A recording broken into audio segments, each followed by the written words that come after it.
Ngayon mga kababayan, dumito ho muna tayo, no? Kay Baste Duterte. Kasi nandoon si Boss Baste, oh. Piliin, mas gusto namin. Ayan. Si Boss Barbie, mga kababayan, nandoon na naman sa The Hague, no? At parehas na lang po lang iniiyak, mga Boss Chipamo, sir, bring him home. Parehas lang din ho, mga kababayan, na palayain si dating Pangulong Duterte. At ang kanyang sinasabi, paulit-ulit ho silang mga DDS, mga bossing, kanilang sinasabi ay dapat si dating Pangulong Duterte ay nakakulong doon dyan sa Pilipinas. Yun yung paulit-ulit nilang sinasabi. Kaso naman kasi yung airpat mo nagpahalata no?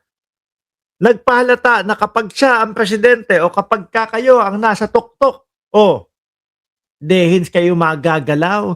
Kaya yung mga biktima di umano sinamahan ni dating Senador Antonio Trillanes, mga bossing. Saan? Sa ICC. Kasi doon, mukhang magkakaroon ng patas na laban. Pakinggan ho muna natin si Boss Barbie, mga kababayan. Nung lintik to si Baste, ilang beses nang sasabihin na bubugbugay, sasampalin si General Torre. Hanggang ngayon ho, wala pa ding nagagawa ang tungaw. Game, Baste, sige, banat. Kami, pagpipiliin, mas gusto namin, kung may kasalanan yung tatay ko, dapat lang sa Pilipinas. Dapat sa Pilipinas. Paano kapag ka sa Pilipinas? Ganito, ha? Basta namin yung gagawin ninyo Pag sa Pilipinas, sasabihin, uy, tanda na nung tatay ko, no?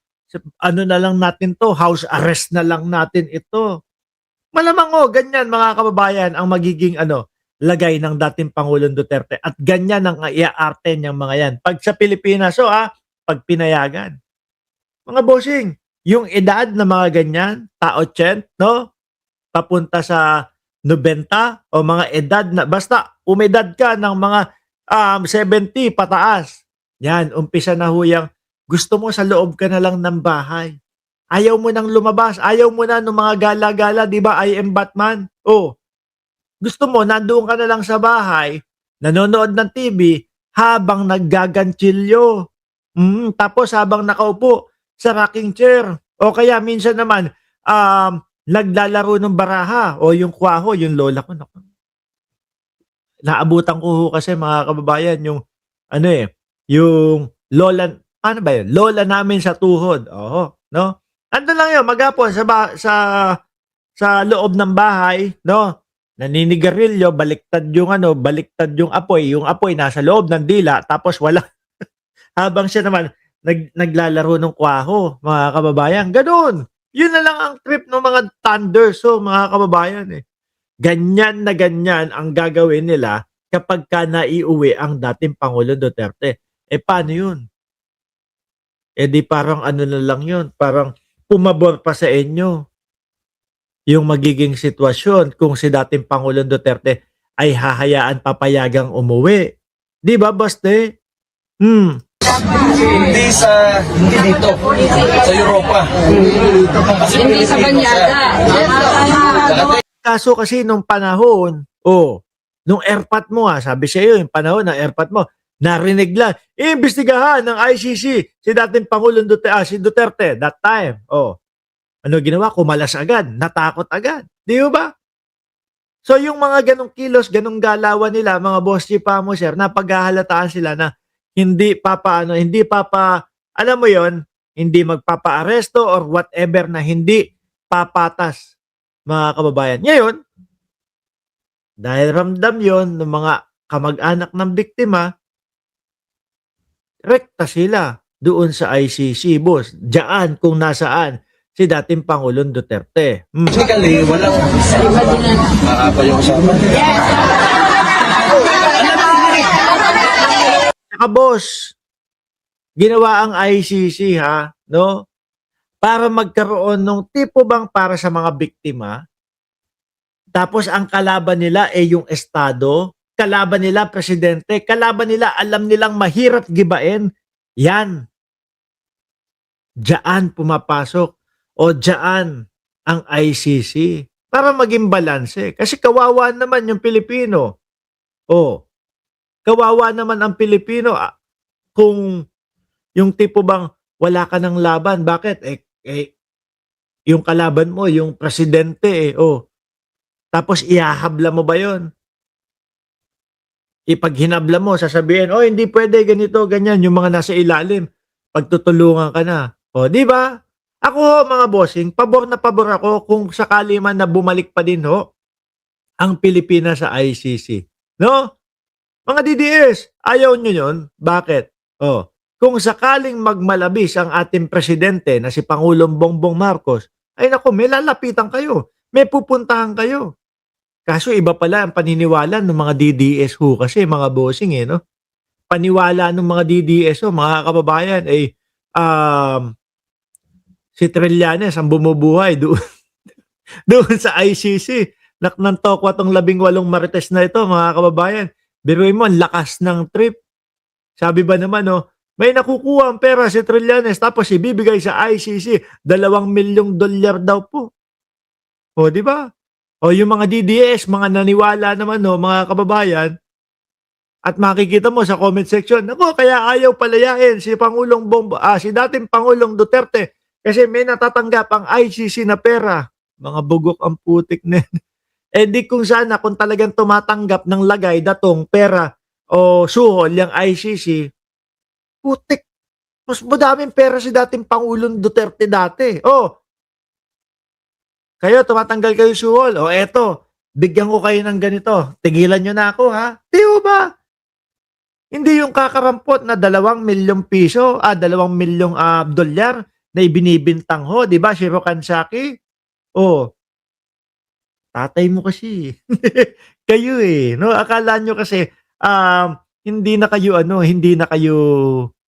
wala nang hihigit sa inyo or wala nang babalanse or akala nyo, hindi na kayo mawawala sa posisyon o kapangyarihan. Kaya naging ganyan yung mga asta ninyo. Sabi ni Pretty Boy, inabangan ko ang 19 na marites na yan. Inabangan ko sila magkakamali sumagot sa mga tanong. For sure naman yun. Mamaya, susunod natin yung 18 marites. Si Basti muna. Ano po si PRR Junior?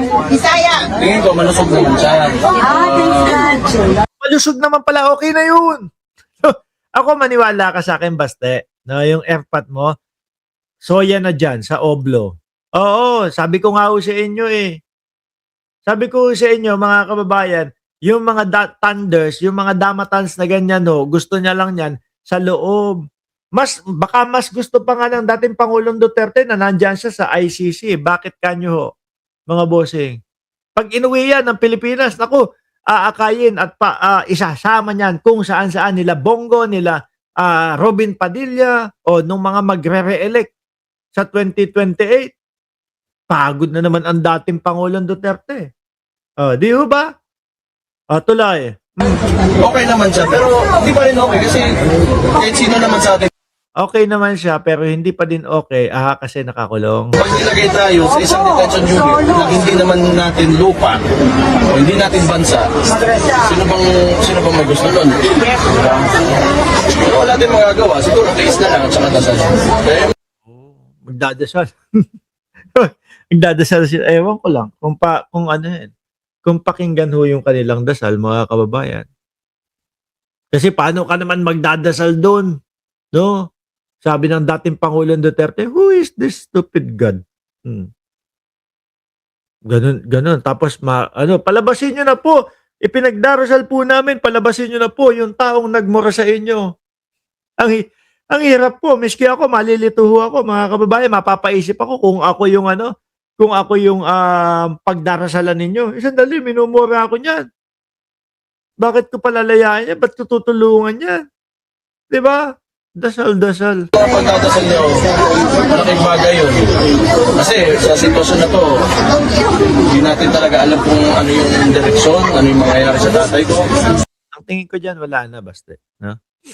Lalo na yung ganyan ang estilo ng inyong abogado, si Kaufman. Parang puro na lang, alam niyo yun, puro pampapatagal na lang ang estilo ni Kaufman. Mahirapan yan. No? Ang sabi nga ho, 'di ba mga kababayan, naabot ng 10 taon ang aabot po ng 10 taon mga Boss Jeep Amo sir, etong hearing ng dating Pangulong Duterte. Paano? Tapos ang style pa nila mga bossing pampatagal. Kesyo yung mga interim release, kesyo yung kapagka walang ID daw po yung mga biktima hindi pwedeng pampatagal lang yun. Alam, matatalino yung mga nandiyan sa ICC. Hindi nyo magogoyo at madedenggoy yan ng ganyan-ganyan lang. Di ba? A Lonely TV. Abogado nyo din kasi. Biruin mo ha, kapag ka itinuloy nyo, yung pagpapatagal na yan, ang mag-ending lang yan, matatapos o kailangan matapos yung 10 taon na pag-hearing. Pagka natapos, 10 taon, ilang taon na ang dating Pangulong Duterte noon? 90 na. Di ba? 90 na. Ubus na ang oras, ubus na ang panahon. At pagkatapos, 90. Tapos, pagka nahatulan, guilty. Naku po. Yari. No? Mas lalong matatagal. Plus, sabihin mo na, 20 taon na lang. Kung guilty man lang. Ako, mga DDS, Pamilya Duterte, nakikita ko lang ho dyan, baka dyan na din po magtapos ang dating Pangulo. Kailangan tanggapin na lang po. Lalo na yung makikita mo estilo nung nung attorney nila. Hindi naman nakapokus doon sa mismong issue ng dating Pangulong Duterte. Palagay mo ba makukulong si Diggs kung andito sa Pinas? Hindi. Kaya gusto ng correct. No? Sabi ni Terby, mangyayari lang ho dyan, i-request lang nila. Matanda na po si dating Pangulong Duterte. No? Gusto po naming hilingin sa inyo na pauwiin nyo na po ang aming ama. Pauwiin nyo na po ang dating presidente. Ganun lang po yan. Tapos maaawa. Okay, sige. House arrest na lang. Pumabor pa ho sa kanila.